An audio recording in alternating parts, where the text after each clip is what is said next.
Cie, 2, 3. Dan sana sadanya, jangan lupa sebelum tonton video ko, tekan tombol subscribe dan aktifkan lonceng notifikasi supaya dan sana bisa menonton video-video terbaru dari kami. Komen serta share ke kawan-kawan ya.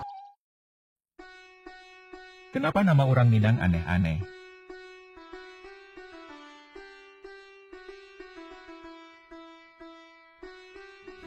Melihat nama Irjen Angesta Romano Yoyol yang sejak tanggal 27 Maret 2023 diangkat menjadi Kapolda Gorontalo tidak yakin sebagai putra Minangkabau. Padahal Yoyol yang lahir 21 Februari 1966 itu orang Minangkabau Tulen bergelar Datuk Gindosati melalui prosesi melewakan gelar adat di kediamannya di Kelurahan Sigando, Kecamatan Padang Panjang Timur, tahun 2022 lalu. Yoyol, lulusan Akpol 1989 berpengalaman dalam bidang reserse. Jabatan terakhir Jenderal Bintang 2 ini adalah Widyaswara Kepolisian Utama tingkat Isestim Lembiklat Polri. Sebelum menduduki jabatan menterang diantaranya Kapolres Metro Jakarta Pusat, Kapolrestabes Bandung, Wakapolda Lampung, Karo RBP Srena Polri. Kembali masalah nama, orang awak yang kelahiran tahun 1960-an ke atas namanya aneh-aneh bahkan banyak memakai nama Jawa, misalnya Irwan Prayitno, Eko Yance, Martias Wanto serta nama kebarat-baratan misalnya John Kennedy, Doni Monardo, Bo Rafli, James Haliwat atau nama kependekan kata tapi berbau nama Jawa, seperti Suryanto, kependekan dari orang Surya dan suku Koto, ada nama Jackson ternyata kependekan dari Jakarta dan Sonsang, lahir di Jakarta asal kampung Sonsang. Nama aneh-aneh, menutupi identitas sebagai orang-orang kalah. Menurut guru besar sejarah Universitas Andalas Gusti Asnan seperti ditulis Tirto, pemberian nama orang Minang yang aneh-aneh itu agar jangan dicap sebagai orang awak tulen. Setelah peristiwa PRRI, ada upaya untuk menutupi identitas yang dinilai sebagai orang-orang kalah. Kebiasaan orang Minangkabau memberi nama anaknya sebelum peristiwa PRRI kental bernuansa Islami. Nama-nama ini semisal Muhammad Hatta, Yamin, Amrullah, Burhanuddin, Muhammad Natsir, Syahril, Ramli, Syafrizal, Hasril dan lainnya. Menurut Asnan, hal ini bagian dari strategi bertahan hidup. Perubahan tipe nama ini berdampak pada munculnya semangat baru dari orang-orang Minangkabau. Mereka seakan mengubah diri, tetapi tidak memutus ikatan dari Minangkabau.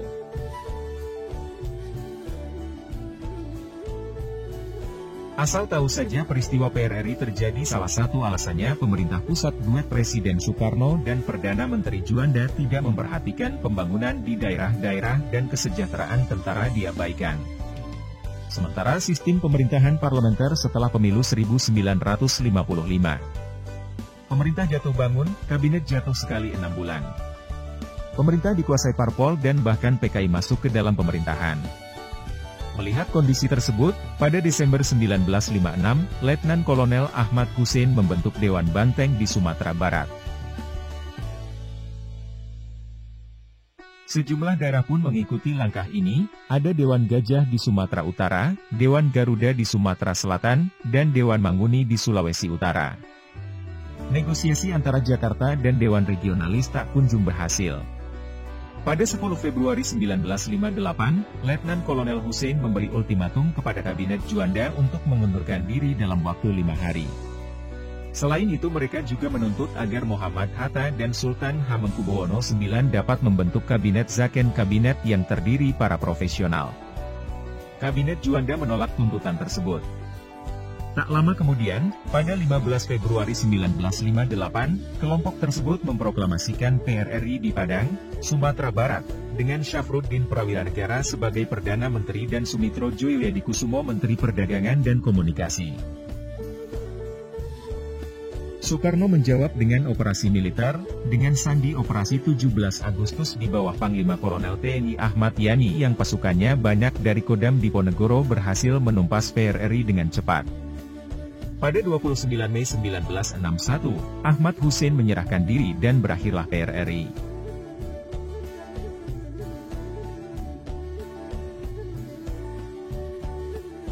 Setelah mengalami kekalahan pemerintah pusat menunjuk Harun Zain jadi gubernur Sumbar, akan tetapi di jajaran pemerintahan sebagian besar dijabat orang Jawa. birokrasi sipil, militer dan kepolisian. Orang Sumatera Barat melihat diri mereka sebagai warga negara kelas 2.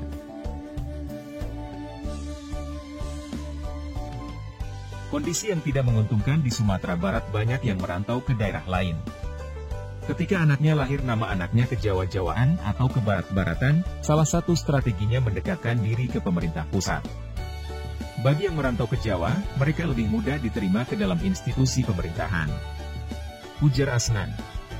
Pindahnya orang Minang ke Jawa cukup mengejutkan karena mereka malah datang ke pusat kekuasaan yang menghancurkan kebanggaan mereka sebagai keturunan Iskandar Zulkarnain atau dikenal dalam lembaran sejarah sebagai Alexander the Great, Raja Makedonia. Namun, ada juga yang tak sependapat bahwa nama-nama unik atau aneh orang Minang muncul pasca peristiwa PRRI. Andrinov Achaniago, akademisi dari Universitas Indonesia, dalam artikel berjudul "Meluruskan Tafsir Nama-Nama Aneh" yang dimuat di laman www.padangexpress.co.id, menyebutkan bahwa ada beberapa nama aneh orang Minang yang jelas lahir sebelum peristiwa PRRI. Artinya, nama itu diberikan orang tua mereka tidak ada hubungan dengan peristiwa PRRI. Misal, Mas Mimar Mangyang, seorang ahli bahasa media yang cukup dikenal di kalangan aktivis dan wartawan senior, termasuk salah satu dari banyak orang yang memiliki nama yang berasal dari singkatan yang punya nilai historis. Nama Mangyang di belakang namanya adalah nama orang tua laki-lakinya. Namun nama Mas Mimar itu adalah singkatan dari masa. Singkatannya dijadikan Mas, mempertahankan, M, Indonesia, I, Merdeka, Mar, yang diambil dari suasana 2,5 bulan sebelum KMB. Terlepas dari pro kontra tersebut, laman Wikipedia mencatat sejumlah nama orang Minang yang dianggap unik, atau bahkan juga dianggap aneh oleh sebagian kalangan. Dari kalangan selebritas, ada Arzetti Bilbina, Itang Yunas, dan Sandi Sondoro. Dari kalangan militer, ada mantan Kepala Staf Kostrad, Kas Kostrad, Abri Kiflan Zain. Dari kalangan atlet, ada pebulu tangkis Markis Kido dan Pia Zebadiah Bernadette.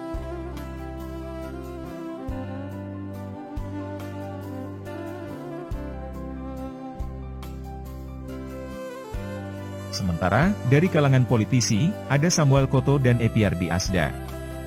Epiardi Asda dilahirkan di Singkarak, Kabupaten Solok. Dia adalah politisi Partai Persatuan Pembangunan, PPP.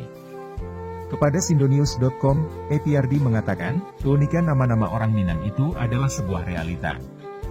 Pada masa Orde Baru, muncul pula nama-nama yang berbau kebarat-baratan. Mungkin saat itu mereka memberi nama anaknya dengan nama-nama yang berbau kebarat-baratan karena baru mendapatkan informasi, khususnya lewat televisi, katanya. Maka, jangan heran jika ada orang Minang memberi nama anaknya Hadafi atau Ronald. Hal itu merujuk pada nama mantan penguasa Libya Muammar Gaddafi dan bekas Presiden Amerika Serikat Ronald Reagan.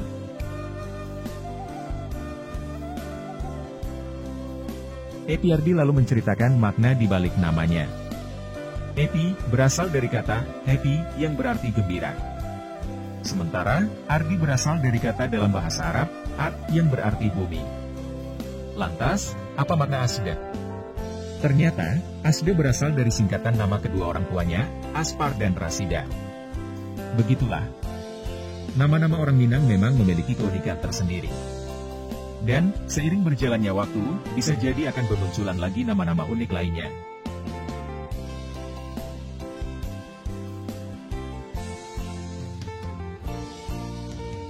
Nama orang Minangkabau adalah bermacam-macam nama yang dipakai oleh orang-orang Minangkabau dan keturunannya.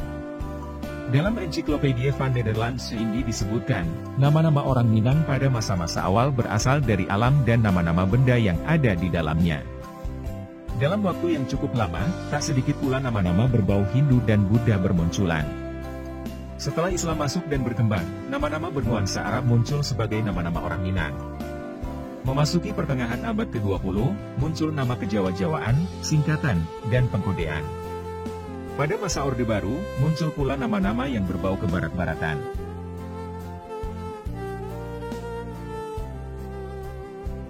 Baru pada 2 dekade terakhir, nama-nama orang Minang kembali diramaikan dengan nama-nama Islam, yang didasarkan atas motivasi pemberi nama itu sendiri. Nama panggilan dan gelar. Orang Minang punya kebiasaan menyingkat nama atau menyebut nama orang lain lebih pendek dari nama panggilannya. Orang yang pertama kali tercatat mengakronimkan namanya adalah Hamka, yang merupakan singkatan dari nama sebenarnya, Haji Abdul Malik Karim Amarullah. Di Indonesia, tak sedikit yang mengikuti jejak Hamka, memendekkan nama panjang menjadi singkatan. Dalam budaya Minangkabau, pria yang sudah menikah akan diberikan gelar di belakang namanya, sesuai dengan ungkapan, Ketet Banamo, Gadan Bagala. Maksudnya, ada dua sapaan bagi orang Minangkabau, yaitu nama yang diberikan oleh keluarga ketika masih kecil dan gelar yang biasanya diberikan kepada kaum pria beberapa saat sebelum melangsungkan pernikahan. Pada nagari tertentu, setelah ijab kabul di depan penghulu atau tuan kadi, mempelai pria akan diberikan gelar baru sebagai panggilan pengganti nama kecilnya dan masyarakat sekitar akan memanggilnya dengan gelar baru tersebut.